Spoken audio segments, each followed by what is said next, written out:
நம்முடைய மத்தியிலே வந்திருக்கிற pastor. Thank you, Jesus. Oh, glory to God. Praise be to God.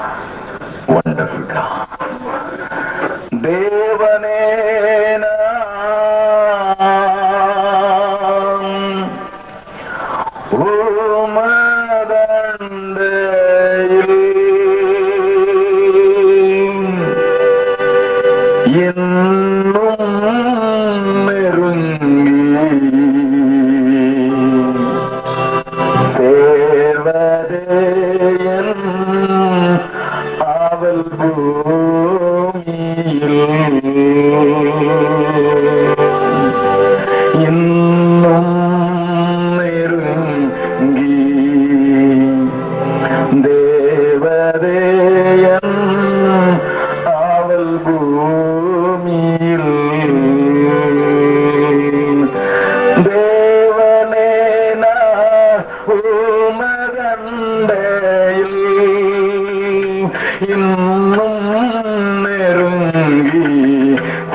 எங்கள் தேவனே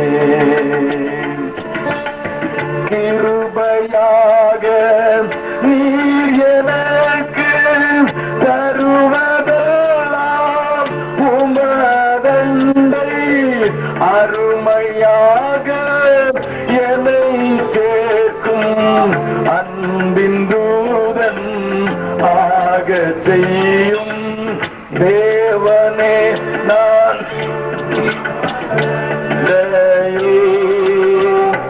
இன்னும் நெருங்கி சேர்வதே என் ஆவல் பூமி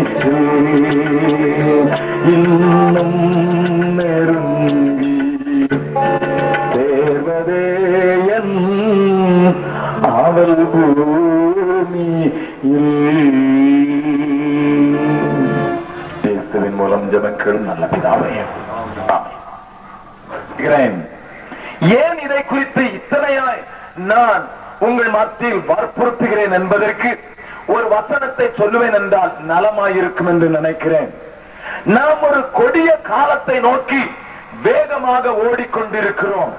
ஒருவேளை நீங்கள் நெய்வேலியில் இருக்கிறவர்களுக்கு இதை குறித்து அதிகமாக தெரியாமல் இருக்கலாம். ஆனால் மிகவும் கொடிதான காலத்தை நோக்கி முழு உலகமும் ஓடிக்கொண்டிருக்கிறது மாத்திரமல்ல, என் ஆண்டவர் இந்த உலகத்திலே ஒரு ஆச்சரியமான, அதிசயமான, வித்தியாசமான, விசித்திரமான ஒரு காரியத்தை செய்யும் நாளை நோக்கி நாம் ஓடிக்கொண்டிருக்கிறோம். அதை குறித்து நான் உங்களுக்கு சொல்லுவது நலம் என்று நான் விசுவாசிக்கிறேன். என்னோடு கூட சேர்ந்து திருப்பிக் கொள்ளுங்கள். என் இயேசு வரப்போகிறார் என்பதை எல்லாரும் அறிந்திருக்கிறார்கள். இந்த நாட்களிலே அந்த வரப்போவதற்கு முன்னதாக நடக்கிற ஒரு காரியத்தை என் ஆண்டவர் தன்னுடைய வாயினாலே சொன்னார். அதை மத்தேயு எழுதின சுவிசேஷம் 7வது அதிகாரம் 21வது 22வது 23வது வசனத்திலே பார்க்கிறோம். மத்தேயு எழுதின சுவிசேஷம் 7வது அதிகாரம் 21வது வசனம் முதல் 23வது வசனம் வரை நான் வாசிக்கிறேன், கேளுங்கள். பரலோகத்தில் இருக்கிற என் பிதாவின் சித்தத்தின்படி செய்கிறவனே பரலோக ராஜ்யத்தில் பிரவேசிப்பானே அல்லாமல் என்னை நோக்கி கர்த்தாவே கர்த்தாவே என்று சொல்லுகிறவன் அதில் பிரவேசிப்பது இல்லை. மீண்டும் அந்த வசனத்தை நான் வாசிக்கிறேன், கொஞ்சம் தெளிவாய் அறிந்து கொள்ளும்படியாக பிரயாசப்படுங்கள்.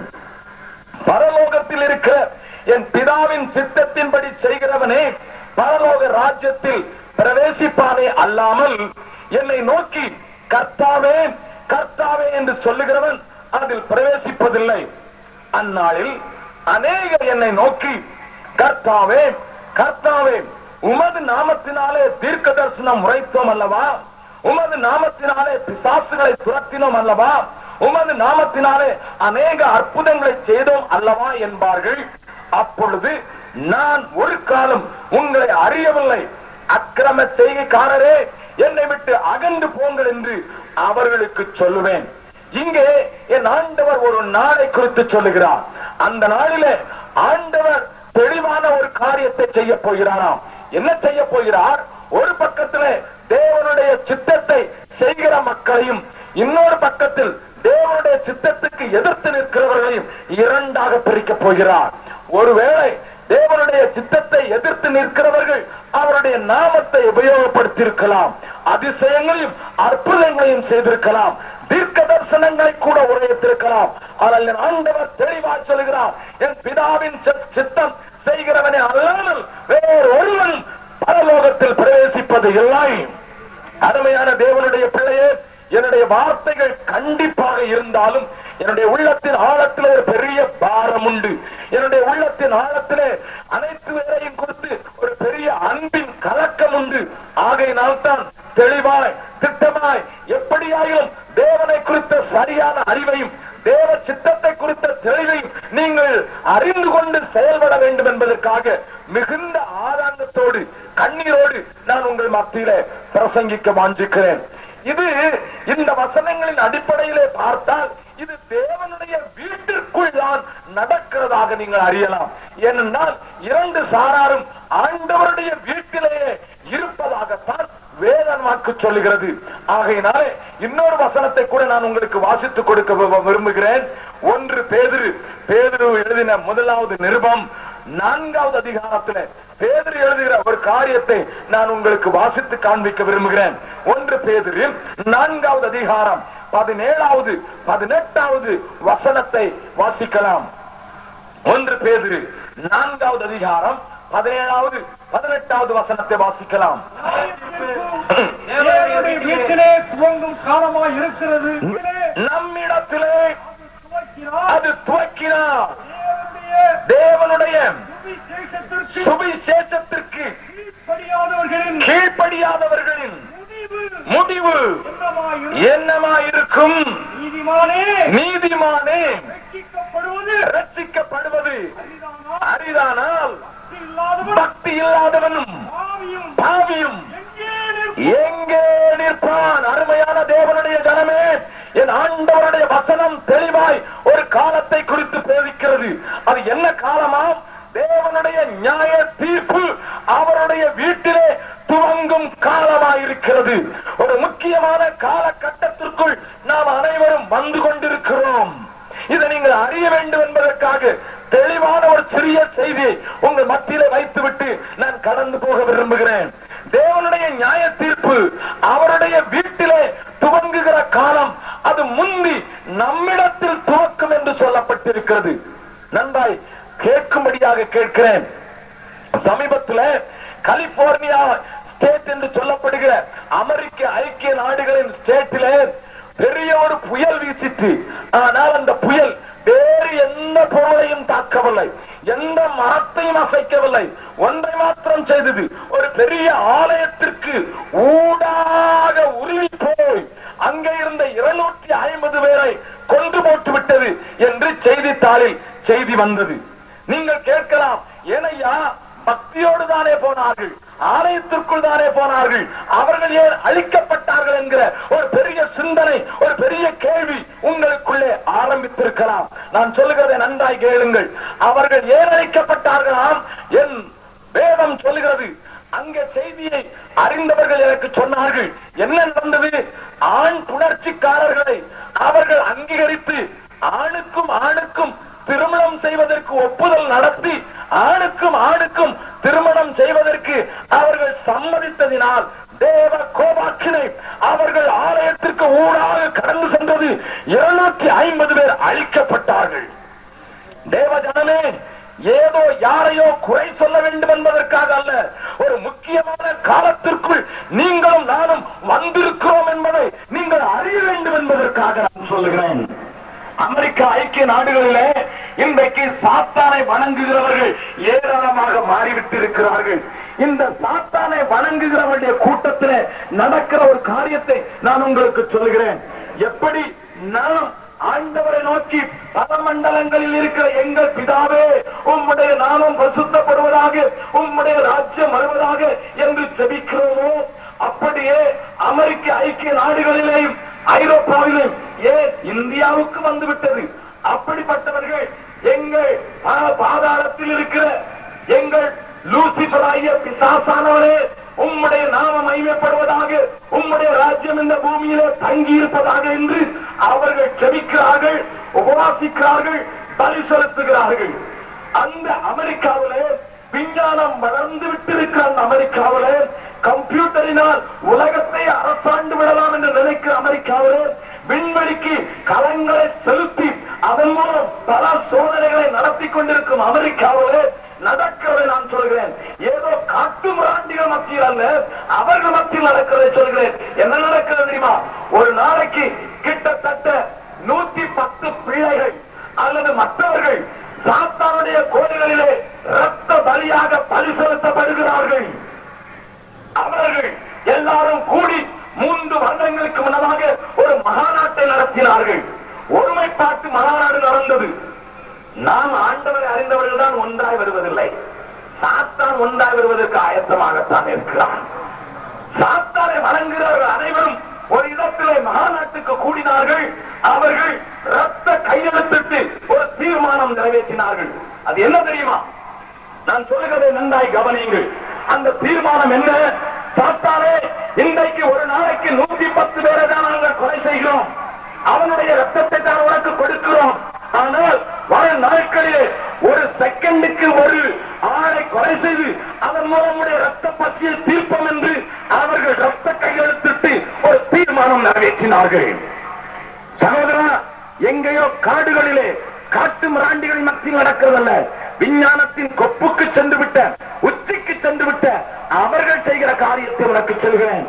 இப்படியான ஒரு காரியம் நடக்கிற ஒரு பொல்லாங்கான காலத்திற்குள் வந்திருக்கிற நீயும் நானும் இன்றைக்கு தேவ சித்தத்தை அறிந்து செயல்படுவதற்கு, தேவ தண்டனைக்கு தப்பித்துக் கொள்வதற்கு எத்தனை அவசியம் என்பதை சொல்ல விரும்புகிறேன். நான் உங்களை ஒரு கேள்வி கேட்கட்டுமா? என்னை தூரத்திலே கேட்கிறவர்களையும் நான் கேட்கிறேன். ஐயா, சாத்தானை நீ வழங்கிக் கொண்டிருப்பாயானால், பிசாசுக்கு பலியிட்டுக் கொண்டிருப்பாயானால், எந்த பிசாசாவது தன் உயிரை உனக்காக கொடுத்தது உண்டோ? எந்த பிசாசாவது உனக்காக தன்னுடைய உயிரை ரத்தத்தை சிந்தினது உண்டோ? இல்லை, இல்லை. அது ரத்தம் கேட்கும். கோழியின் ரத்தம் கேட்கும், மாட்டின் ரத்தம் கேட்கும், ஆட்டின் ரத்தம் கேட்கும், மனிதனுடைய ரத்தம் கேட்கும், பிள்ளையின் ரத்தம் கேட்கும். அது ரத்தம் குடிக்கிறது. நீ அதை வழங்கிக் கொண்டிருக்கிறாய். ஆனால் இங்கே ஒரு தேவன் உண்டு. அவர் உனக்காக ரத்தத்தை சிந்தினவையா. ஹல்லேலூயா. இதுதான் இயேசுவுக்கும் மற்ற தேவனுக்கும் உள்ள வித்தியாசம். நான் தைரியமாக சொல்ல முடியும். என் இயேசு எதிர் சிறந்தவரையா. என் இயேசு பாவிகளுக்காக தன்னுடைய ரத்தத்தை சிந்தினதில் சிறந்தவரையா. ஹல்லேலூயா. நேசிக்க கூடாதவர்களுக்காக தன் ரத்தத்தை சொந்தமான ரத்தத்தை இந்த பூமிக்கு சிந்தினதினாலே அவர் பிசாசை போல உன்னிடத்தில் ரத்தம் கேட்கிறதில்ல, என் ரத்தத்திலே கழுவப்பட்டு விடு என்று சொல்கிறார் ஐயா. ஹல்லேலூயா. இந்த தேவனை நீ அறியாமல் அவருடைய வீட்டுக்கு வெளியே நிற்பாய் என்றால், இன்றைக்கு நான் ஒரு காரியம் சொல்கிறேன். முதலாவது அவருடைய வீட்டிலே நியாய தீர்ப்பு, பின்னதாக இந்த உலகத்திலே ஒரு நியாய தீர்ப்பு. இந்த உலகத்தின் நியாய தீர்ப்பை குறித்து நான் பேசுவேன் என்றால் ஒருவேளை இந்த ராத்திரி முழுவதும் நடந்து உட்கார்ந்து இருக்க வேண்டும். ஆனால் நான் அதை குறித்து இன்றைக்கு பேசவில்லை. ஆனால் என்னுடைய வார்த்தையை நன்றாய் கேட்கும்படியாக கேட்கிறேன். ஒரு முக்கியமான காலகட்டத்தில் வந்திருக்கிறோம். கிறிஸ்துவை அறிந்தேன் என்று சொல்லுகிற கிறிஸ்தவர்களோடு கூட நான் பேசுகிறேன். கிறிஸ்துவை அறியாதவர்களுக்கும் நான் இடையிடையே பேச விரும்புகிறேன். எல்லாரும் தன்னுடைய செவியை சாய்த்து இந்த செய்தியை கேட்கும்படியாக நான் கேட்கிறேன். ஆண்டவர் நம்முடைய வீட்டிலே இந்த நியாய தீர்ப்பை துவங்கும் காலத்திற்கு வந்தோம் என்றால் அவருடைய வீட்டிலே என்ன நடக்கிறது என்பதை நீங்கள் அறிந்து கொள்ள வேண்டும். அதை அறிந்து கொள்வதற்கு இயேசு மானிடனாய் இந்த உலகத்திலே இருந்த போது பல ஓமைகளை, உண்மையை அறிந்து கொள்ளும்படியாக கதை வடிவத்திலே சொல்லி போனார். அதை நான் உங்களுக்கு விளக்க விரும்புகிறேன். அதை பார்ப்பதற்கு மத்தேயு எழுதின சுவிசேஷம் 22வது அதிகாரம், மத்தேயு 22 அழைக்கப்பட்டவர்களை கல்யாணத்திற்கு வர சொல்லும்படி அவன் தன் ஊழியக்காரனை அனுப்பி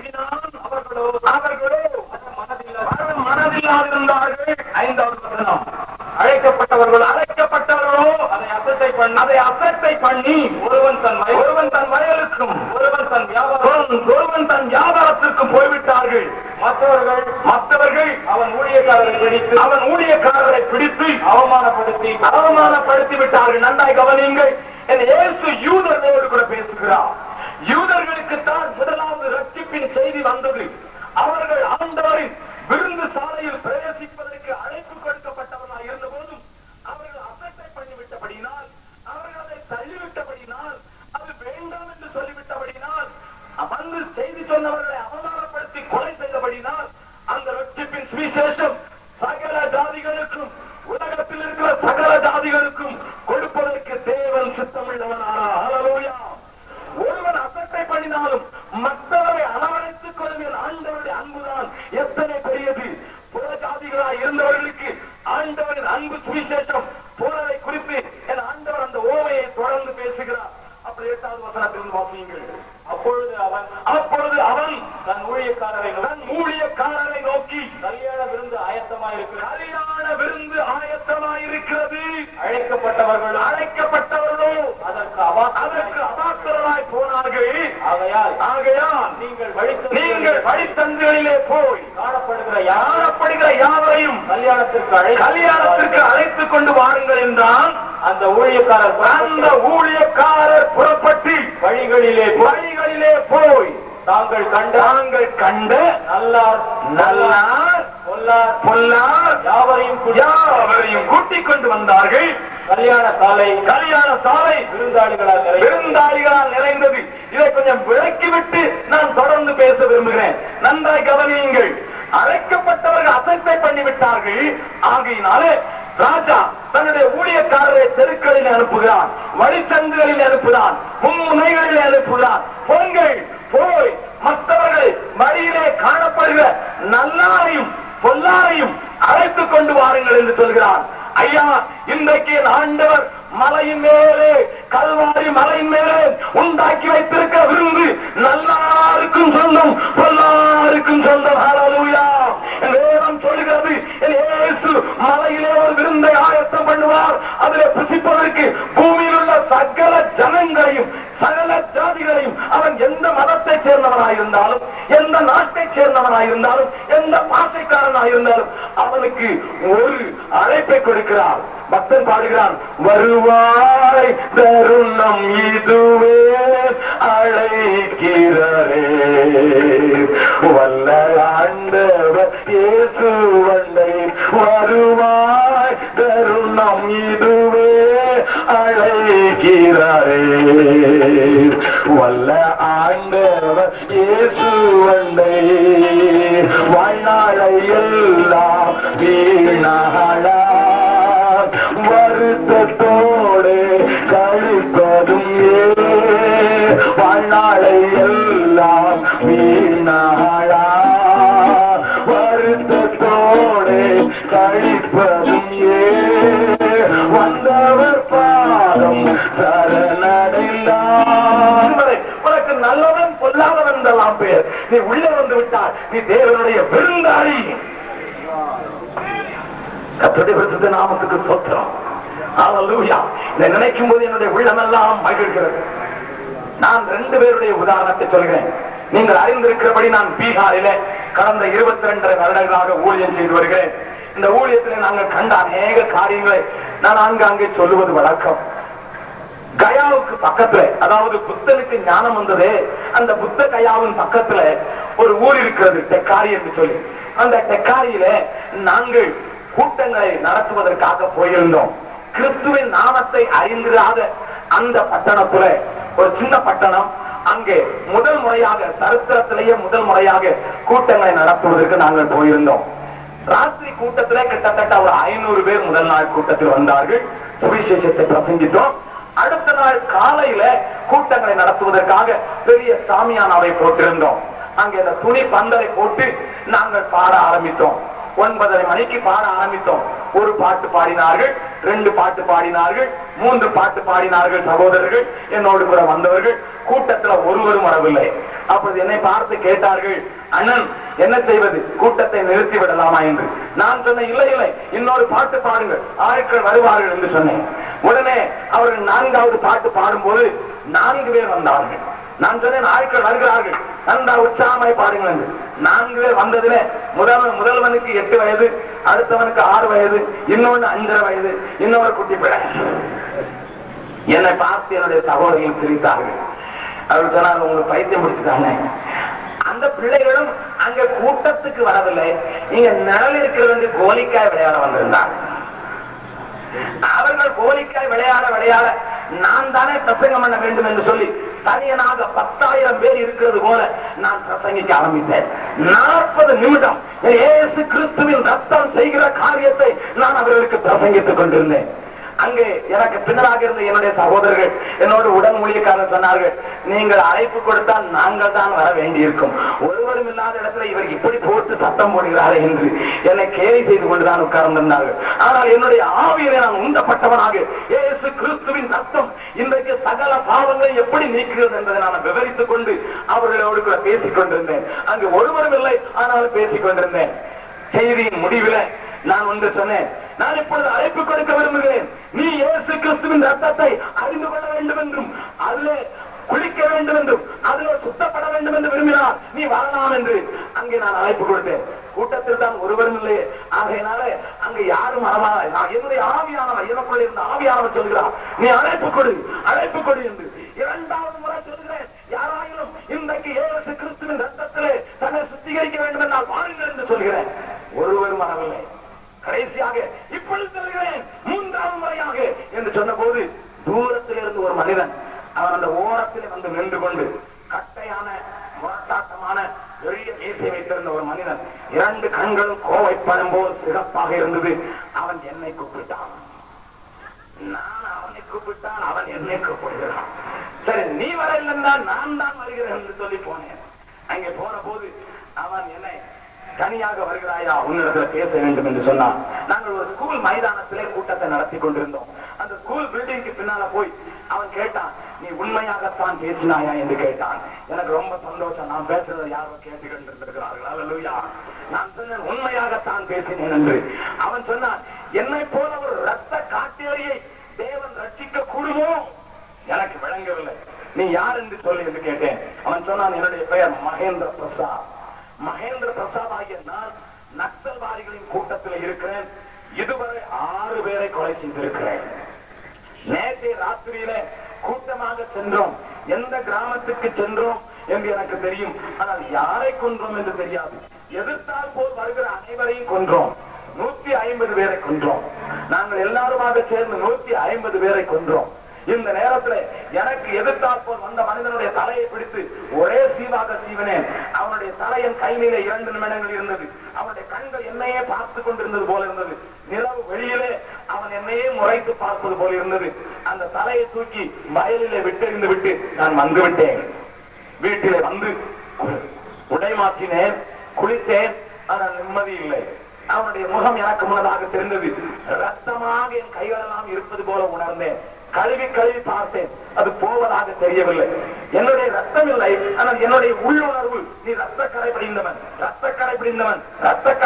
என்று என்னை குத்த ஆரம்பித்தது. இந்த நிலையில இந்த பட்டணத்துக்கு வந்து நன்றாக ஜாலியாக கொஞ்சம் குடித்து விட்டு சினிமா பார்த்து விட்டு நான் போகலாம் என்றுதான் நான் இங்கே வந்தேன். ரத்தத்தை மறக்க வேண்டும் என்றுதான் நான் இங்கே வந்தேன். நான் வந்தபோது நான் அந்த வெற்றிலை பாக்கு கடையில வெற்றிலை வாங்கி நான் போட ஆரம்பித்த போது நீயும் ரத்தம் என்று பேசினார். என்னடா இது, நான் தான் ரத்தத்தை மறக்க வந்திருக்கிறேன், இங்க ஒரு மனிதன் ரத்தம் என்று பேசுகிறானே என்று நான் அதை கேட்ட போது அந்த வார்த்தை என்னை அசைக்காதபடி நிறுத்தி வைத்தது. ஒவ்வொரு வார்த்தையை நான் கேட்டேன். ஒவ்வொரு வார்த்தையை கேட்க கேட்க அந்த 40 நிமிடம் என்னுடைய உள்ளமே அசைந்து போயிற்று. அந்த இயேசு கிறிஸ்துவின் ரத்தம் சகல பாவங்களையும் நீக்கி சுத்திகரிக்கிறது முடியுமா என்பதை அறிந்து கொள்வதற்காக வந்திருக்கிறேன் என்று கண்களிலே கண்ணீர் ஓட அவர் நின்று கொண்டிருந்தான்.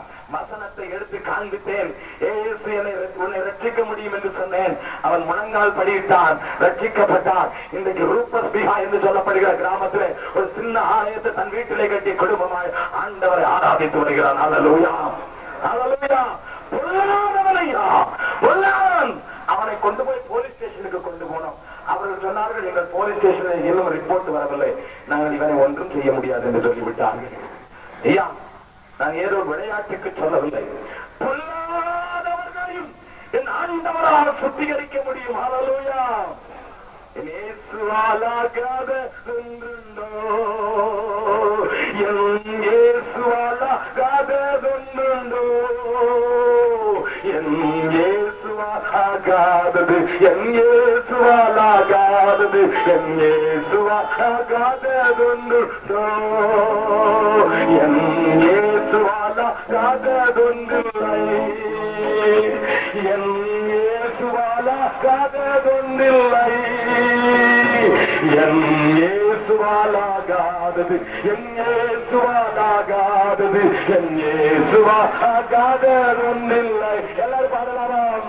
என் இயேசுவாலாகாததொன்றுண்டோ, என் இயேசுவாலாகாததொன்றுண்டோ, என் இயேசுவாலாகாதது, என் இயேசுவாலாகாதது, என் இயேசுவாலாகாததொன்றுண்டோ, என் இயேசுவாலாகாததொன்றில்லை, என் இயேசுவாலாகாததொன்றில்லை, என் இயேசுவாலாகாதது, என் இயேசுவாலாகாதது, என் இயேசுவாலாகாததொன்றில்லை, என் இயேசுவால் எல்லாம் கூடும், என் இயேசுவால் கூடும், என் இயேசுவால் எல்லாம், என் இயேசுவால் எல்லாம், என் இயேசுவால் எல்லாம் கூடும்.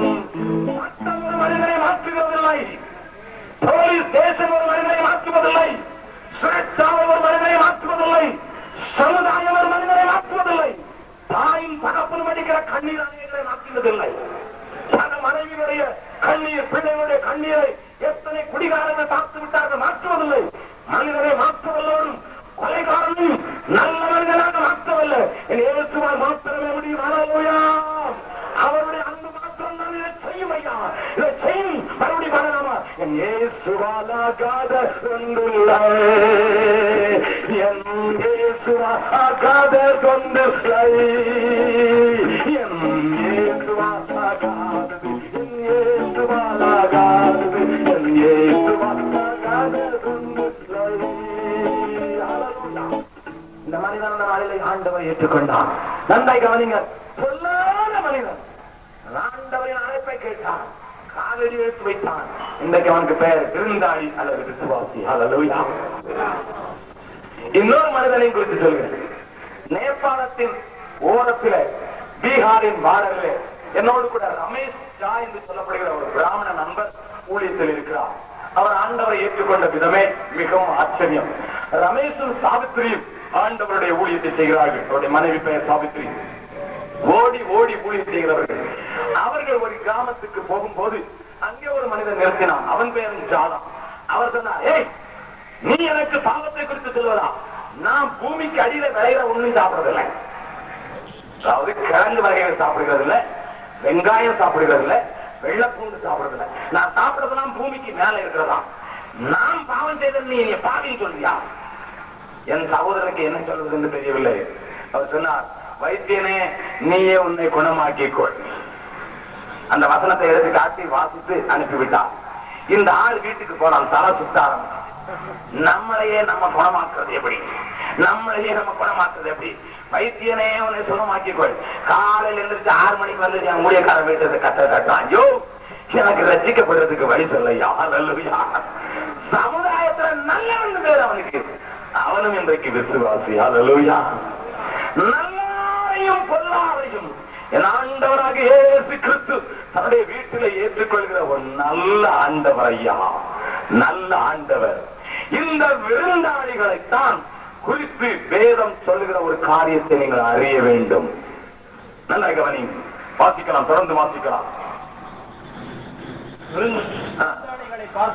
விருந்தாளிகளை பார்க்கும்படி ராஜா உள்ளே பிரவேசித்த போது கல்யாண வஸ்திரம் தரித்திராத ஒரு மனுஷனை அங்கே கண்டு சிநேகிதனே, என்ன சொல்றாரு பாருங்க, நன்றா கவனிங்க.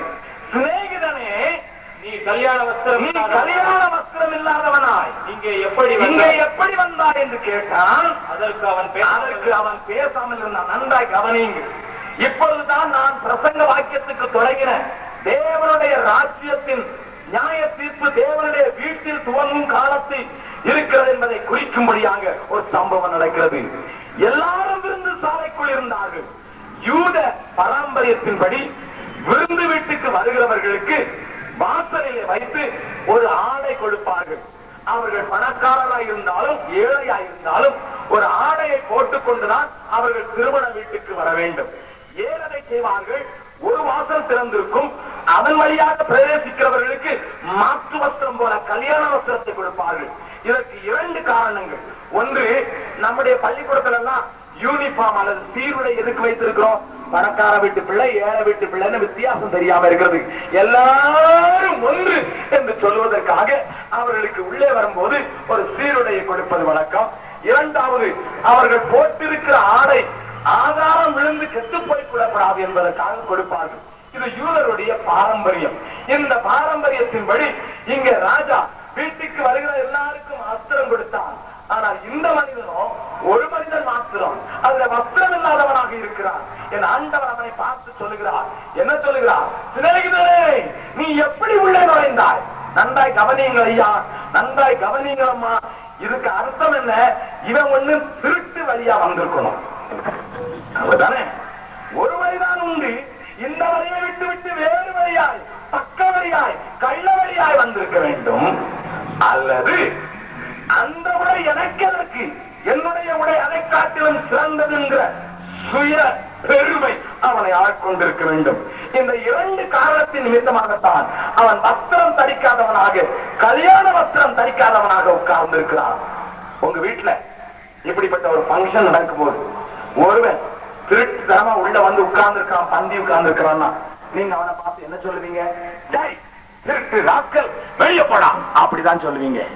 ஆனா அங்கேயும் என் ஆண்டவர் அன்புழுகிறவர் ஐயா, அங்கேயும் என் ஆண்டவர் அன்பு கொண்டவர். சிநேகிதனே, சிநேகிதனே, சிநேகிதனே, நீ ஒருவேளை திருட்டுத்தனமாக கிறிஸ்தவ பெண்ணை திருமணம் செய்ததனால் கிறிஸ்தவனாயிருக்கலாம், அல்லது கிறிஸ்தவ மாப்பிள்ளையை திருமணம் செய்ததனால் நீனும் கிறிஸ்தவனாயிருக்கலாம். நீ ஆண்டவருடைய குடும்பத்தில் மறுபடியும் பிறக்காமல் ஏதோ அப்பா அம்மா உனக்கு நல்ல பெயர் வைத்து விட்டார்கள், நீ கிறிஸ்தவனாக இருக்கலாம். நீ திருட்டுத்தனமாக உள்ளே இருக்கிறாய்.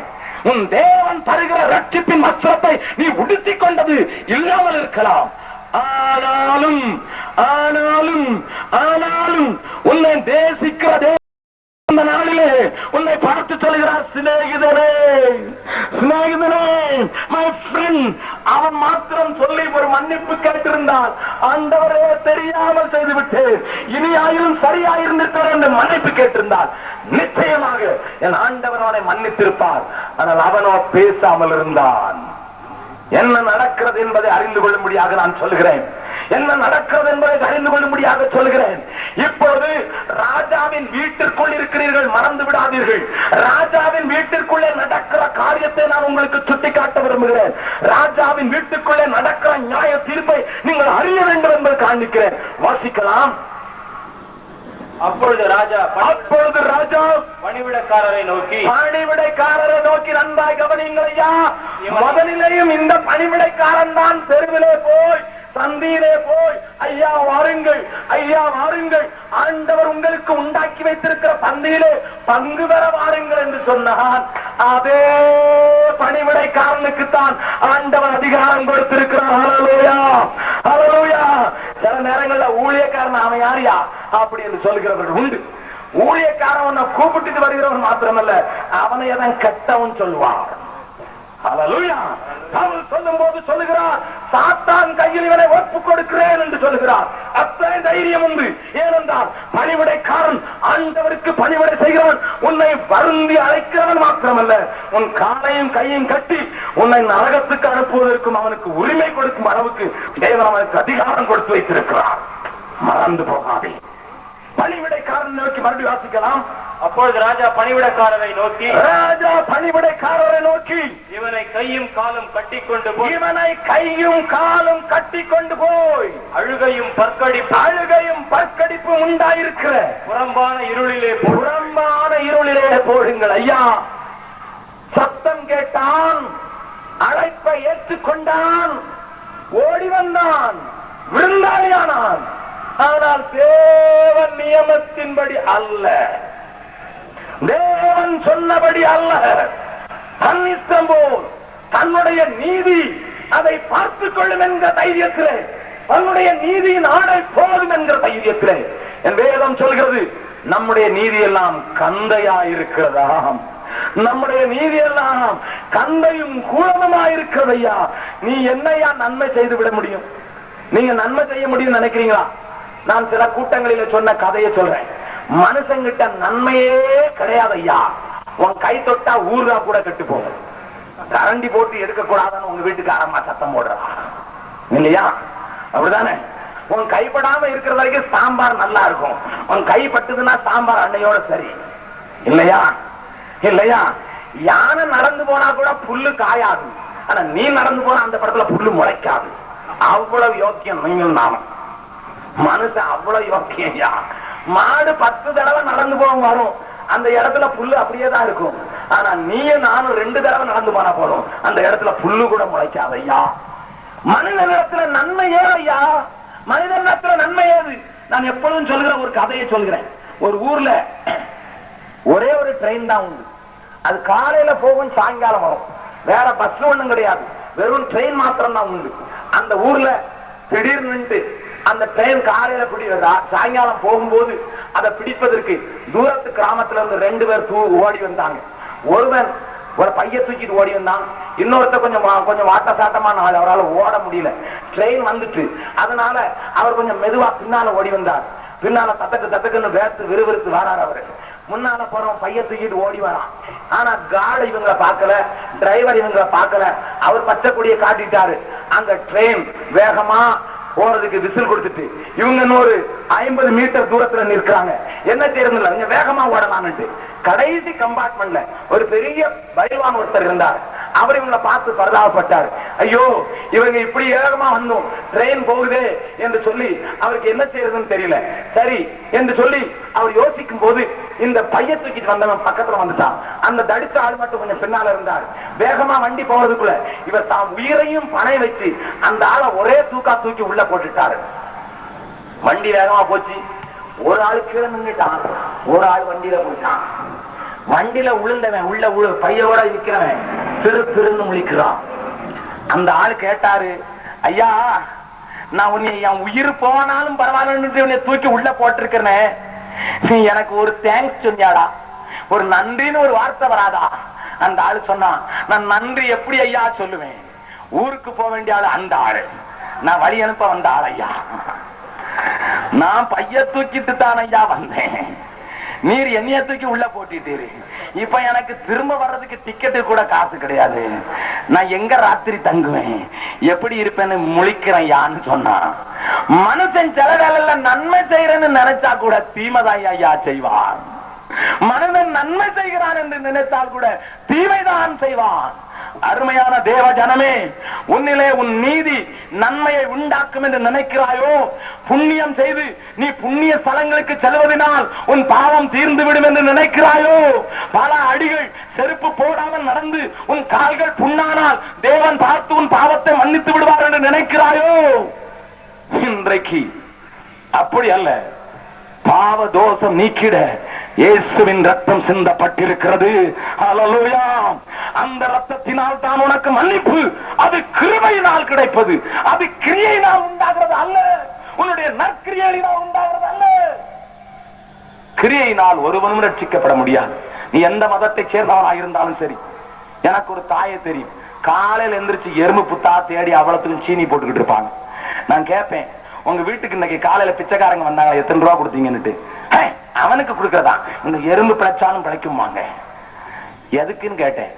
அடுத்த ஜென்மத்துல நான் எறும்பா பிறந்தா எனக்கு ஆகாரம் கொடுக்கறதுக்கு ஒருத்தர் வேண்டாமா? உன்னை நீயே ஏமாற்றி கொண்டிருக்க வேண்டாம். என் வேதம் சொல்கிறது, ஒரு முறை மரிப்பதும் பின்பு நியாய தீர்ப்பு அடைவதும் மனிதனுக்கு குறிக்கப்பட்டிருக்கிறது. You cannot change God's ordinance. நீ தேவனுடைய கட்டளையை மாற்ற முடியாது ஐயா. உன்னையே ஏமாற்றிக் கொண்டிருக்காது. உன்னுடைய கிரியையினால் நீ ரட்சிக்கப்பட முடியாது. உன்னுடைய நற்காரியங்களால் ரட்சிக்கப்பட முடியாது. உன்னை ரட்சிப்பதற்கு தேவ கிருபை அவசியம். அந்த கிருபை இயேசுவில் உண்டையா. ஓடி வந்து விடு. அவர் உன்னை ரட்சிப்பினால் அலங்கரித்து உன்னை கல்யாண விருந்து சாலையில தன்னுடைய வஸ்திரத்தினால் உடுக்க ஆயத்தமாயிருக்கிறாய். அப்படி நீ தவறுதலாய் உள்ளே வந்திருந்தாலும், நீ வஸ்திரத்தை அறியாமல் வந்திருந்தாலும், வாசல் வழியாய் வளையாமல் கள்ள வழியாய் வந்தாலும், இன்றைக்கு உனக்கு ஒரு ஆப்பர்ச்சுனிட்டி. இன்றைக்கு உனக்கு ஒரு பெரிய அழைப்பு. சிநேகிதனே, சிநேகிதனே, சிநேகிதனே, மன்னிப்பு கேட்பாயோ? மாட்சிமையை அறிவாயோ? ஆண்டவரின் அன்பை இல்லை என்றால் உதறி தள்ளி விட்டு போய்விடுவாயோ? காணாத ஆட்டின் பின்னே கர்த்தர் கண்ணீருடன் அலைந்தார். அன்போடு உன்னை அழைக்கின்றாரே, இன்றே திரும்பி நீ வா. அன்போடு உன்னை அழைக்கின்றாரே, இன்றே திரும்பி நீ வா. காணாத ஆட்டின் பின்னே கர்த்தர் கண்ணீருடன் அலைந்தான். அன்போடு உன்னை அழைக்கின்றாரே, இன்றே திரும்பி நீ என்று சொல்லிக்கல. அங்கே நடக்கும் நியாய தீர்ப்பை குறித்து பேசுவதற்காக ஒரு நல்ல ஓமையை சொல்கிறார். என்ன ஓமையை சொல்கிறார்? ஒரு எஜமான் புறப்பட்டு போகிறான். போவதற்கு முன்னதாக ஒருவன் கையில 5 தாலந்து, இன்னொருவன் கையில 2 தாலந்து, இன்னொருவன் கையில 1 தாலந்தை கொடுத்து கொண்டு போய் வியாபாரம் செய்யுங்கள் என்று சொல்கிறான். 5 தாலந்தை வாங்கினவன் கொஞ்ச நாட்களுக்குள்ளாக வேறு 5 சம்பாதித்தான். 2 தாலந்தை வாங்கினவன் இன்னும் 2 சம்பாதித்தான். ஆனால் 1 தாலந்தை வாங்கினவன் மாத்திரம் ஒன்று செய்கிறான். அதை மாத்திரம் குறித்து நான் பேச விரும்புகிறேன். வாசிக்கலாம். அதை அதிகாரத்திலே 24வது வசனத்திலிருந்து வாசிக்கலாம். ஒரு தாலந்தை வாங்கினவன் வந்து, ஆண்டவனே, ஆண்டவனே, நீர் விதைக்காத இடத்தில் அறுக்கிறவரும் தெளிக்காத இடத்தில் சேர்க்கிறவரும் கடினமுள்ள மனுஷன் என்று அறிவேன். ஆகையால் நான் பயந்து போய் உமது தாலந்தை நிலத்தில் புதைத்து வைத்தேன். இதோ உம்முடையதை வாங்கிக் கொள்ளும். நன்றாய் கவனியுங்கள் ஐயா. ஒரே ஒரு தாலந்து பெற்றிருந்தவன் அதை அப்படியே பத்திரமாக கொண்டு வந்து கொடுத்தான். ஆனால் அவனுக்கு கிடைத்த தண்டனையை பாருங்கள். பார்க்கலாம். 25வது அதிகாரத்திலே 30 வசனத்தை வாசிக்கலாம். பிரயோஜனமற்ற ஊழியக்காரனாகிய இவனை புறம்பான இருளிலே தள்ளி போடுங்கள். அங்கே அழுகையும் பற்கடிப்பும் உண்டாயிருக்கும் என்றான். மறுபடியும் தேவனுடைய வீட்டிலே நடக்கிற நியாய தீர்ப்பை நான் உங்களுக்கு சுட்டிக்காட்ட விரும்புகிறேன். எல்லாருக்கும் ஒரு திறமை உண்டு. இந்த உலகத்திலே திறமை இல்லாதவர்கள் என்று ஒருவரும் இல்லை ஐயா. எல்லாருக்கும் தேவன் எதை ஆயிலும் திறமையை கொடுத்திருக்கிறார். எப்படி ஆயிலும் திறமையை கொடுத்திருக்கிறார். உங்களுக்கு தெரியுமோ? அலுமினியத்தை இன்றைக்கு கண்டுபிடித்திருக்கிறார்கள். அலுமினியத்திலே இன்றைக்கு அந்த பிளேட்டில் யாராவது சாப்பாடு கொடுத்தால், போடா நாய்க்கு சோறு போடுகிறது போல போடுகிறாயே என்று சொல்லுவீர்கள். ஆனால் நெப்போலியன் ஒரு காலத்துல அலுமினிய பிளேட்டில் தான் சாப்பிட்டான். தங்க தட்டு இருந்தது. தங்கத்தட்டை தூர எறிந்து விட்டு நெப்போலியன் போனபார்ட் என்று சொல்லப்படுகிற பிரான்ஸ் தேசத்தினுடைய எம்பரர் அலுமினிய தட்டில் தான் சாப்பிட்டான். ஏன் தெரியுமா? அப்பொழுது அலுமினியம் இத்தனை அளவாய் கிடைக்கவில்லை. அது மிகவும் மிகவும் கஷ்டத்தோடு கண்டுபிடிக்கப்பட்ட ஒரு உலோகம். ஆகையினால தங்கத்தின் விலையை காட்டிலும் அலுமினியத்தின் விலை அதிகமாயிருந்தது. நீங்கள் கேட்பீர்கள், அப்படி இருந்த அலுமினியத்தின் விலை எப்படி ஐயா இப்படி ஆகிவிட்டது என்று கேட்பீர்கள். நான் உங்களுக்கு சொல்லுகிறேன். அந்த வகுப்பிலேயே தூங்கிக் கொண்டு ஒரு பையன் இருப்பான். பள்ளிக்கூடத்திலேயே தூக்கத்தோடு உட்கார்ந்து இருப்பான். வாத்தியார் அவனை மாப்பிள்ளை பெஞ்சுக்கு அனுப்பிவிட்டார். உங்க ஊர்ல மாப்பிள்ளை பெஞ்சு உண்டோ என்னமோ தெரியாது. நான் படிக்கிற காலத்துல மாப்பிள்ளை பெஞ்சு உண்டு. அதாவது என்ன, கடைசி பெஞ்சு மாப்பிள்ளை பெஞ்சு. அதுல உட்கார்ந்து இருக்கிறவனுக்கு ஒரு தண்டனை கிடையாது. அவன் பள்ளிக்கூடத்துக்கு வரலாம், போகணும்னா போகலாம். வாத்தியார் அவனை கண்டுக்கிட மாட்டார். அவனுக்கு எல்லா நாளும் பிரசன்ட் போட்டுருவார். நீ வந்தா வா, வராட்டா போ. அவனுக்கு பேர் மாப்பிள்ளை பெஞ்சு. அவன் ஹோம்ஒர்க் செய்ய வேண்டாம், அவன் படிக்க வேண்டாம், அவன் பாஸ் பண்ண வேண்டாம். அவனுக்கு 0 எடுத்தாலும் வாத்தியார் சொல்லுவார், மாப்பிள்ளை பெஞ்சில இருக்கிறவனுக்கு ஒருத்தனுக்கு தண்டனை கிடையாதுன்னு. அந்த பெஞ்சு இந்த நாட்கள் இருக்குதோ என்னமோ தெரியல. அந்த மாப்பிள்ளை பெஞ்சில உட்கார்ந்துருந்தாயா ஒரு ஆளு. அந்த ஆளை பார்த்து மட்டி மடையன் இவனுக்கு ஒண்ணு ஏறாதுன்னுட்டு முழு பள்ளிக்கூடமே ஒதுக்கி வைத்திருந்த ஒரு மனிதன் பாக்சைட் என்கிற ஒரு பொருளிலிருந்து அலுமினியம் கண்டுபிடிக்கிறதை கண்டுபிடித்தான். அதன் மூலம் தான் இன்றைக்கு உலகம் முழுவதும் அலுமினியம் வந்து விட்டது. யாருக்கையா திறமை இல்லை என்று நினைக்கிறோமோ அவர்களிலேயும் தேவன் எதையாயிலும் வைக்காமல் இருந்ததில்லை. Everybody has got a talent. Everyone. எல்லாரிடத்திலும் ஒரு தாளந்து உண்டு. உனக்கு தாளந்து உண்டு, உனக்கு தாளந்து உண்டு, உனக்கு தாளந்து உண்டு. உன்னை தாளந்துகள் இல்லாமல் இந்த உலகத்துக்கு தேவன் அனுப்பவில்லை. ஆனால் இந்த தாளந்தை கொண்டு இன்னொன்றை சம்பாதிப்பது தேவ நோக்கம். உனக்கு உயிர் கொடுக்கப்பட்டிருக்குமானால் இன்னொருவரை ஆண்டவருக்கு கொண்டு வருவது தேவ நோக்கம். You cannot come and say, Lord, I am safe என்று சொல்ல முடியாது. நீ ஆண்டவரிடத்தில் வந்து நான் ரட்சிக்கப்பட்டிருக்கிறேன், நான் பரிசுத்தமாயிருக்கிறேன். ஆசி பொழிந்தனுப்பும் பாவம் பெருகுதே பாரும் வரும் இயேசுவே அழியும் மனுக்குலம் அதையும் ரட்சிப்பீரே அழியும் மனுக்குலம் அதையும் ரட்சிப்பீரே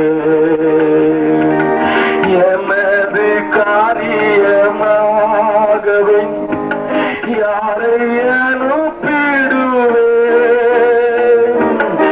எமது காரியமாகவே யாரை அனுப்பிடுவே என்றவரைக்கும் இந்த சத்தம் என் உள்ளம் தோணிக்குதே என்றவரைக்கும் இந்த சத்தம் என் உள்ளம் தோணிக்குதே பாவம் பெருகுதே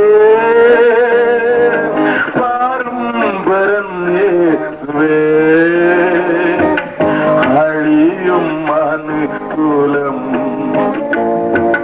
அதையும் ரட்சிப்பீரே. ஒரு தாளந்தை வாங்கிக் கொண்டு அதை மாத்திரம் திருப்பி கொடுத்தவனும் அழுகையும் பற்கடிப்பும் உள்ள இடத்திற்கு போவான். ஏனென்றால் தேவனுடைய நியாய தீர்ப்பு அவருடைய வீட்டிலே துவங்கும் காலம். நான் என்னுடைய நீதி செய்தியை நாளைக்கு பகிர்ந்து கொள்கிறேன். அதற்கு முன்னதாக 2 அழைப்பை நான் கொடுக்க விரும்புகிறேன். ஐயா, கல்யாண வஸ்திரம் இல்லாதவனாகத்தான் இன்னமும் இருக்கிறேன். ரட்சிப்பை சுதந்திரித்துக் கொள்ள கூடாதவனாக பாவத்திலே வாழ்ந்து விட்டேன் ஐயா. இன்றைக்கு இயேசுவிடத்தில் ஓடி வந்து பாவ மன்னிப்பை பெற்றுக் கொண்டு அவருடைய பிள்ளையாய் வாழ விரும்புகிறேன். அவர் என்னை உடுத்துவிக்கட்டும் என்று சொல்லுகிறேன். யாராயிலும் இங்க இருந்தால் உங்களுக்காக நான் முதலாவது அழைப்பை கொடுக்க விரும்புகிறேன். 2வது அழைப்பு, ஐயா, ஒரு வாழ்க்கை இதை முடித்து விடலாம் என்று யோசித்திருந்தேன். மற்றவர்களை குறித்து கவலையற்றிருந்தேன் ஐயா.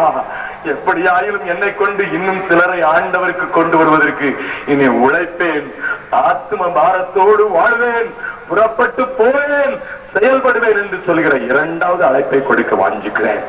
தயவு செய்து கலைந்து போக வேண்டாம். சில நிமிடங்களில் நாம் முடிக்க போகிறோம். அதற்கு பின்பு நான் வியாதியஸ்தர்களுக்காக ஜெபிக்க விரும்புகிறேன். ஆனால் அதற்கு முன்னதாக எல்லாரும் தலைகள் வேந்து கண்களை மூடி ஆண்டவருடைய சமூகத்தை நோக்கி பார்க்கலாமா? நியாய தீர்ப்பின் நாள் நெருங்குது ஐயா. இந்த உலகத்தின் மேலே ஒரு பெரிய நியாய தீர்ப்பு வருகிறது. நீதிமானே ரட்சிக்கப்படுவது அனிதானா?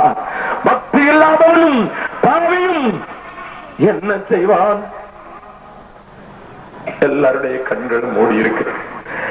சகோதரனே, எனக்கு ரட்சிப்பின் சந்தோஷம் தேவை. நான் ரட்சிப்பின் வஸ்திரம் உடுத்தப்பட்டவனாக தேவ சமூகத்திலே காணப்பட விரும்புகிறேன். அழுகையும் பற்கடிப்பும் உள்ள இடத்துக்கு நான் போக விரும்பவில்லை என்று சொல்கிறேன். யாராகிலும் இங்கு இருந்தால் தயவு செய்து உங்கள் கரங்களை உயர்த்துங்கள். உங்களுக்காக நான் ஜெபிக்க வாஞ்சிக்கிறேன். சிறு பிள்ளையாக இருக்கலாம், வாலிபர்களாக இருக்கலாம், வயோதிகர்களாக இருக்கலாம், ஆண்டவர் உங்களோடு கூட பேசி இருக்கிறார் என்பதை காண்கிறேன். உங்களை காண்கிறேன் சகோதரனே, உங்களை காண்கிறேன் சகோதரியே, உங்களை காண்கிறேன் அம்மா. அருமையானவர்களை, இன்னும் ஆண்டவரோடு கூட போராட வேண்டாம். தேவனோடு கூட பேசிக் கொண்டிருக்கிறார். தயவு செய்து அப்படியே எழுந்திருக்க முடியுமோ? தயவு செய்து அப்படியே எழுந்து நிற்க முடியுமோ? உங்களுக்காக நான் விசேஷமாக ஜெபிக்க விரும்புகிறேன். உங்கள் மேல கரங்களை வைத்து நான் ஜெபிக்க விரும்புகிறேன்.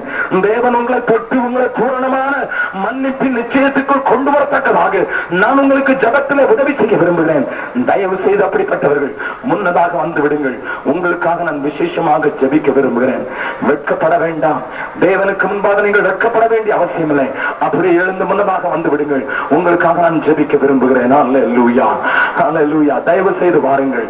நேரத்தை கடத்தி விட வேண்டாம், நேரத்தை கடத்தி விட வேண்டாம். இரண்டாவதாக நான் ஒரு அழைப்பை கொடுக்க விரும்புகிறேன். ஐயா, எனக்காக வாழ்ந்து விட்டேன், என்னை மாத்திரம் சந்தோஷப்படுத்தினால் போதும், என்னை மாத்திரம் காத்துக்கொண்டால் போதும் என்று வாழ்ந்து விட்டேன் ஐயா. இனி அப்படி நான் வாழ விரும்பவில்லை ஐயா. எனக்கு இப்பொழுது ஒரு பெரிய பாரம் வருகிறது. மற்றவர்களை ஆண்டவரிடத்தில் கொண்டு வர செய்ய வேண்டும் என்கிற ஒரு பெரிய பாரத்தை தேவன் எனக்கு தந்திருக்கிறார். என் குடும்பத்திலே, என் ஊரிலே, என் தெருவிலே, என் உடன் வேலையாட்களோடு கூட நான் ஆண்டவரை குறித்து சொல்லி அவர்களை எப்படியாயும் இந்த அன்புக்கு நேராக நான் பிரித்து வைக்க விரும்புகிறேன் என்று சொல்லுகிறேன். அப்படிப்பட்டவர்களும் உங்கள் கரங்களை உயர்த்துவீர்கள் என்றால் உங்களுக்காகவும் நான் ஜெபிக்க விரும்புகிறேன். இயேசு கிறிஸ்துவின் நாமத்தை பற்றி கொண்டு ரட்சிப்பை சுதந்திரிக்க வேண்டும் என்று விரும்புகிறேன். இந்த மக்களுக்காக நான் ஜெபிக்கிற வேளையில என் அருமையான பாடல் குழுவினர்கள் அன்பான பாடலை பாடும் போது நான் அவர்களுக்காக ஜெபிக்கிற அந்த நேரத்தில் வசனத்தை உறுதிப்படுத்தும்படியாக, ஊழியக்காரனுடைய வார்த்தையை நிலைப்படுத்தும்படியாக நீர் சம்பாதித்து வைத்த அந்த சுகத்தை எந்த ஜனங்கள் இந்த நேரத்தில் பெற்றுக் கொள்வாராக. வியாதி இருக்கிற இடங்களிலே உம்முடைய வல்லமை பயன்படுவதாக. அல்லேலூயா. தலையிலே, மனதிலே, முதுகிலே பாதிக்கப்பட்டிருக்கிற அநேகரை பார்க்கிறேன் ஆண்டவரே. அல்லேலூயா. டியூமரினாலே, அல்சரினாலே பாதிக்கப்பட்டு ஆகாரம் சாப்பிடக்கூடாமல் இருக்க ஒரு சிலரை வேற கரம் தொடுகிறதற்காக உனக்கு சோத்திரம். டிவியும் ஆஸ்மாவினாலே கஷ்டப்படுகிற அநேகரை காண்க தேவனாய கர்த்தருடைய வல்ல கரம் அவர்களை தொடும்படியாக கெஞ்சுகிறேன். முட்டிலே வலியோடு கூட ஆண்டவரே, அநேக வருடங்களாக அநேக மாத்திரை சாப்பிட்டும் சிரமடையாதவர்கள் இயேசு கிறிஸ்து விடுதலையாக்கி தருவதற்காக நமக்கு சோத்திரம். இந்த வசனத்தை உறுதிப்படுத்தும்படியாக அற்புதத்தினை அவர்களுக்கு செய்வதற்காக சோத்திரம். நன்றி ஆண்டவரே, நன்றி. கூடவே ஆண்டவரே, நம்முடைய வாழ்க்கையை ஆத்துமாக்களுக்காக இனி செலவு பண்ண ஒப்புக் கொடுத்திருக்கிறவர்களை தேவன் தொடுவீராக. நாளைய தினத்திலே இங்கே இருந்து மிஷனரிகளாக புறப்பட்டு போவதற்கு ஒரு சேனையை நீர் எழுப்ப போவதற்காக நமக்கு சோத்திரம் ஆண்டவரே. அப்படிப்பட்ட மக்களை நீர் எழுப்ப போவதற்காக நமக்கு சோத்திரம். அதற்கு இன்றைக்கே நீர் அஸ்திவாரமிட்டு இருக்கபடினால நாங்கள் துதிக்கிறோம் ஆண்டவரே. இந்த முன்னாள் வந்த பிள்ளைகளுக்காக நான் கைகளை வைக்கும் போது தேவனாய கர்த்தரே கைகளை வைப்பீராக. இவர்கள் ரட்சிக்கப்படுவார்களாக. இவருடைய பாவத்தை இயேசுவின் நாமத்தினாலே. ஹல்லேலூயா. Praise the Lord. Hallelujah. Hallelujah. Hallelujah. Praise the Lord. Praise the Lord. Praise the Lord. இதற்கு முன்னதாக மனித உருவிலே இந்த உலகத்திலே மானிடனாய் தேவனுக்கு ஏற்கும் பலியாக, தேவ ஆட்டுக்குட்டியாக பலியாக வந்த அந்த ஆண்டவர் மீண்டுமாக இந்த பூலகத்துக்கு ராஜாதி ராஜாவாக, கர்த்தாதி கர்த்தாவாக ஆளுகை செய்வதற்காக நியாயம் வருகிறார் என்பதை அறிவதிலே நமக்கு மிகுந்த சந்தோஷம். அல்லேலூயா. ஆண்டவருடைய வருகை இரண்டு கோணங்களிலே இருக்கும் என்று வேதம் சொல்கிறது. ஒன்று, அவர் மத்திய ஆகாயத்திலே வருவார். அவருடையவர்களை அவர் மேலே எடுத்துக்கொண்டு போன பின்பு 7 வருடங்கள் இந்த பூமிக்கு மிகவும் பெரிய உபத்திரவ காலம் வரும் என்றும், அந்த உபத்திரவ காலம் எப்படி இருக்கும் என்றும் என் அருமையான வேதம் நமக்கு தெளிவாய் திட்டமாய் போதிக்கிறது. என் ஆண்டவருடைய முதலாவது வருகையை அறிவித்த அதே வேதம்தான் இந்த இரண்டாவது வருகையையும் அப்படியே துல்லியமாய் அறிவிக்கிறது.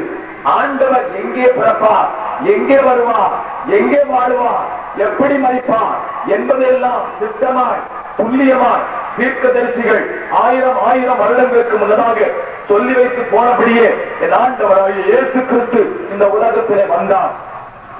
45 வசனங்களுக்கு ஒரு வசனம் என் ஆண்டவராகிய இயேசு கிறிஸ்துவின் முதல் வருகையை குறிப்பிட்டது. அதன்படியே என் இயேசு இந்த உலகத்திலே வந்தார். வந்த ஆண்டவர் இந்த உலகத்தின் சரித்திரத்தை இரண்டாக கிழித்தார். ஆகையினால் தான் கிறிஸ்துவுக்கு முன் கிறிஸ்துவுக்கு பின் என்று எழுதுகிறோம். நீ நாஸ்திகனாக இருக்கலாம், நீ ஆண்டவரைய நம்பாதவனாக இருக்கலாம், தேவன் என்று ஒருவர் இல்லை என்று சொல்லலாம். ஆனாலும் நீ எழுதும் போது 1994 என்று எழுதும் போது என் ஆண்டவர் வந்தார் என்று நீ அறிக்கை எழுதுகிறாய். ஹல்லேலூயா. இதே ஆண்டவர் மீண்டும் இந்த பூமிக்கு வருவார் என்று 25 வசனத்துக்கு ஒரு வசனமாக புதிய ஏற்பாட்டிலே சொல்லப்பட்டிருக்கிறபடினால பரிபூரணமாக அவர் வரும்போது நடக்கிற அடையாளங்கள் இன்றைக்கு பூமியிலே நடக்கிறபடினாலே அவர் நிச்சயம் இந்த பூமிக்கு வரப்போகிறார். அதற்கான எல்லா அடையாளங்களும் நடக்க ஆரம்பித்திருக்கின்றன, நடந்து கொண்டிருக்கின்றன. அவைகளை மாத்திரம் நான் விளக்குவேன் என்றால் இன்று இரவு முழுவதும் நீங்கள் இங்கே உட்கார்ந்து இருக்க வேண்டும். என் வேதம் சொல்லுகிறவைகள் தான் இன்றைக்கு தினத்தாளிலே வந்து கொண்டிருக்கின்றன. என் ஆண்டவர் 2000 வருடங்களுக்கு முன்பாக சொன்ன அடையாளங்கள் தான் இன்றைக்கு நியூஸ் பேப்பரில் வந்து கொண்டிருக்கிறது.